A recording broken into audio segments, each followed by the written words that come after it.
बोलो जयकारा बोल मेरे श्री गुरु महाराज की जय। अपने मन की समस्त वृत्तियों को एकाग्र करते हुए अपना ध्यान मस्तक पर विराजमान परमहंस दयाल महाराज जी जो कि सुंदर कमली ओढ़े आशीर्वाद दे रहे हैं, उनके चरण कमलों में ध्यान को एकाग्र करते हुए प्रेम सहित मिलकर बोलो जयकारा बोल मेरे श्री गुरु महाराज की जय। आज चौथा दिन शीश महल साधना का और श्री गुरु महाराज जी समझा रहे हैं, गुरु गोविंद कर जानिए रहिए शब्द समाए, मिले तो दंडवत बंदगी पल पल ध्यान लगाए।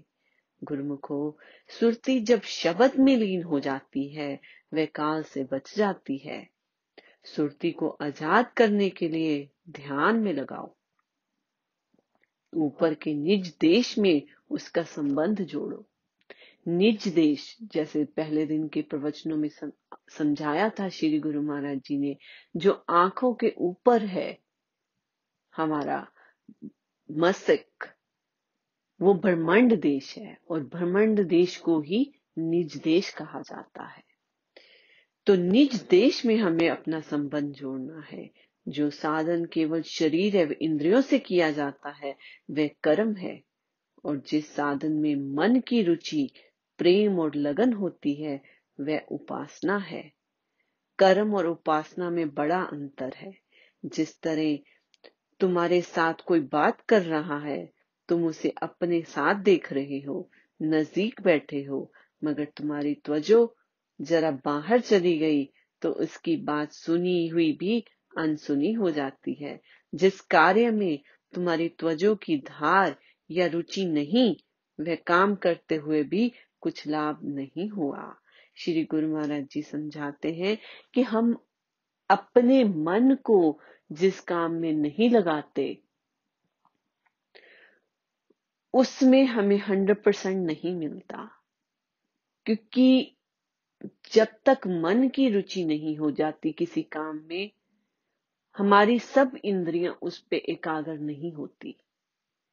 हम सामने बैठे लोगों को सुन रहे होते हैं बट दिमाग में कुछ और चल रहा होता है। जब दिमाग में कुछ और चल रहा होता है, सामने वाला आपको क्या बोल रहा है हमें समझ में ही नहीं आता। पर कभी कभी ऐसी सिचुएशन होती है सबके साथ कि हम ग्रुप ऑफ पीपल में बैठे हैं, 5-10 लोग बैठे हैं, सब अपनी अपनी बातें कर रहे हैं। आपके सामने वाला पर्सन जो है आपको कोई बात बता रहा है, आप उसकी बात में इंटरेस्टेड हो कि वो क्या बात बोल रहा है, जबकि वहां पे इतना शोर है, फिर भी आप पूरी रुचि से पूरे ध्यान से कि वो सामने वाला पर्सन आपको क्या कह रहा है, आपको पूरी बात समझ आ जाती है इतने शोर में भी।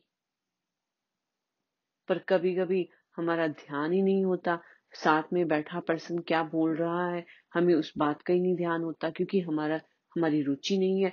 हमारे मन में अंदर दिमाग में कुछ और बातें चल रही हैं, किसी और चीज की, किसी और जगह की, तो हमारी सुरती वहां पहुंची हुई है।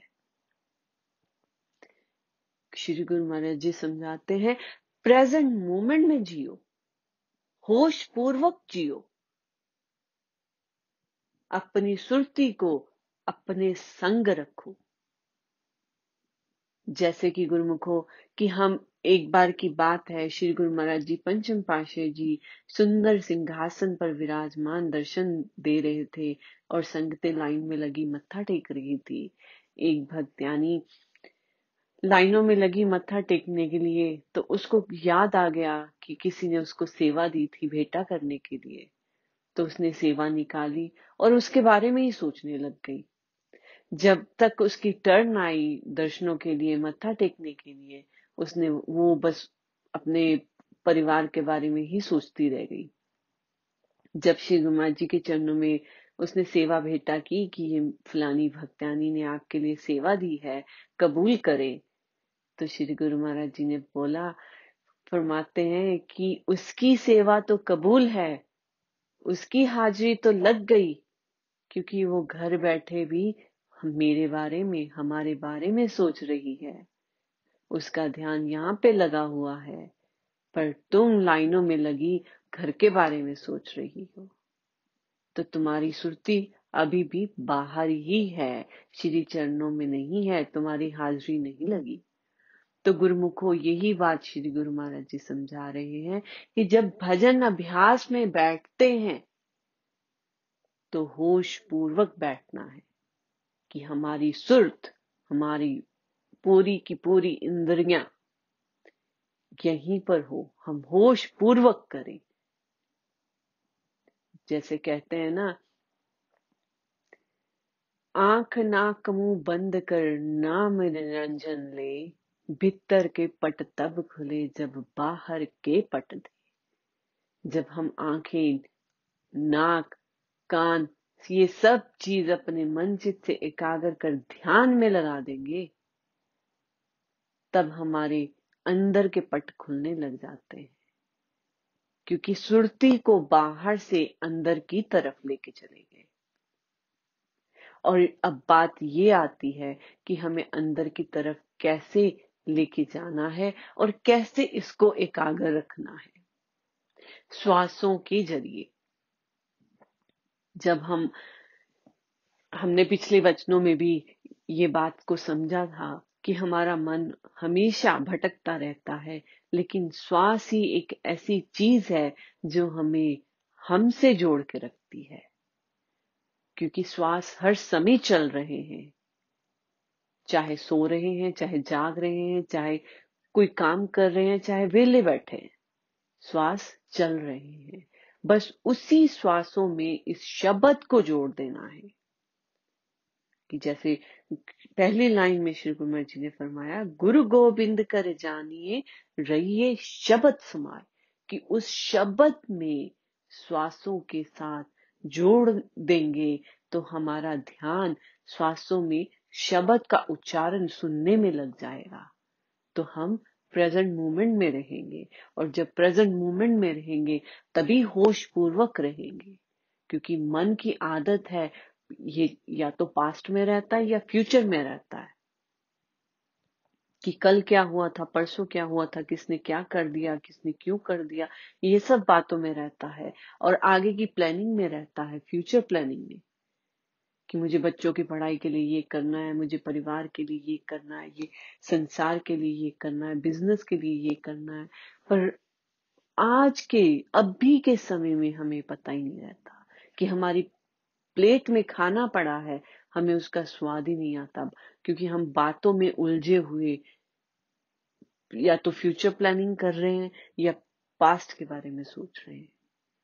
तो उसको होश पूर्वक जीना है। इसी को श्री गुरु महाराज जी समझाते हैं, जब शब्द और श्वास ये दोनों जुड़ जाएंगे और इसी पे हम अपना ध्यान लगाएंगे, अपने कानों को इस शब्द में लीन कर देंगे, अपनी आंखों को बंद रखेंगे, अपनी नाक के हर श्वास को आते जाते महसूस करेंगे, तब हम होश पूर्वक अपने श्वासों को जी रहे हैं।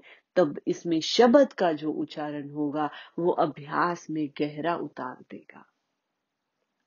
श्री गुरु महाराज जी समझाते हैं, आरती की जाहरी सूरत में तो आरती की गई, अगर ख्याल या त्वजो की धार बाहर रही तो किसकी आरती हुई? जिसकी ओर ख्याल था या जिसकी ओर सामने खड़े थे। कि हम श्री गुरु महाराज जी की आरती करते हैं, आरती चल रही है, श्री गुरु महाराज जी की मूर्त सामने विराजमान है, पर हम दिमाग में कुछ और चला रहे हैं कि अच्छा खाना क्या बनेगा, खाना क्या खाना है, या घर परिवार में कोई आने वाला है, या कोई काम काज रह गया, छूट गया, किसी से मिलना है, कुछ ना कुछ दिमाग में अलग घूम रहा है। पर हमारे सामने सतगुरु की मूर्त है और हम आरती उनकी उतार रहे हैं, पर दिमाग कहीं और है। तो ये तो श्री गुरु महाराज जी समझाते हैं कि रुचि से आरती नहीं हुई ना। तो इस चीज पर ध्यान देते हुए हमें अपना अभ्यास में जोर लगाना है, ताकि हम रुचि से भजन अभ्यास को कर सके। जब रुचि से भजन अभ्यास को करेंगे, शौक से करेंगे, तो हमारा पूरा का पूरा ध्यान सतगुरु के चरणों में एकाग्र होगा और हमें पूरा फल मिलेगा। अपने ख्याल और अपनी त्वचों की धार को पूरी तरह ध्यान में लगा दो, फिर क्या होगा? वह जो कुछ भी खजाना अपने अंदर है, खुद पे खुद प्रकट हो जाएगा। कहने सुनने की जरूरत नहीं होगी। सावधान होकर अभ्यास में बैठो तो सतगुरु दाता दयाल जी की पूर्ण कृपा हमें मिलेगी। तो हमें अपना मन को एकाग्रचित रख के अपनी रुचि से इस भजन में लीन होना है, शब्द और श्वासों को जोड़ देना है। तभी हमें सतगुरु के चरणों की कृपा दृष्टि मिलेगी और उनकी प्रसन्नता मिलेगी। बोलो जयकारा बोल मेरे श्री गुरु महाराज की जय। बोलो साचे दरबार की जय।